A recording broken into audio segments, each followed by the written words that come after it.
First of all, I have a question for all of you. Have you ever had a mentor in your life? Think about it. Sometimes these people do not even say that they are mentors or do not even know. But in any case, they empower their mentee to learn about themselves and to find their voice, to have an active role in today's and tomorrow's society. Basically, I'm going to take a few steps back. Before acting to defend one's convictions about climate change or how to maintain good mental health, or how to preserve kids' overall health, let's talk about education. Basically, empowering mentees is the main goal AFEV is trying for. Mentoring people who come from disadvantaged backgrounds digitally or face-to-face is a chance to boost mentees' self-confidence, first challenge, to broaden their cultural horizons, second challenge, and to develop their critical thinking, third challenge. These are AFEV's tools to make these mentees become well-informed and curious citizens. Thus, the overarching goal of mentoring someone is also to empower them to make them understand that they have both hard and soft skills to bring to society. As a consequence, these mentees believe that they have the right to contribute to tomorrow's society, that their voice actually matters. So for instance, when I was a mentor, my mentee lacked terribly self-confidence while expressing her opinions. When asked questions about her personal taste or her strengths and weaknesses at school, like do you prefer maths or French subjects, she could not go further than yes or no. With this self-inflicted barrier, how can you ask your mentee to give their opinion on very complex issues such as climate change? So that's a personal barrier she was putting to herself. So we were creative.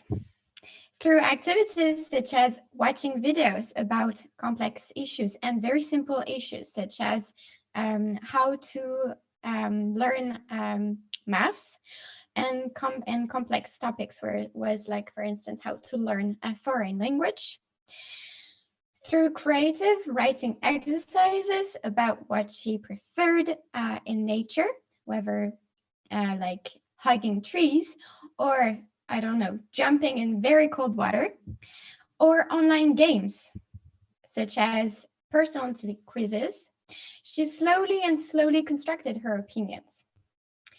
But then the most important thing was when she was able to argue why she thought that some subjects at school were less important than others, such as, or why it contributed less to her intellectual development.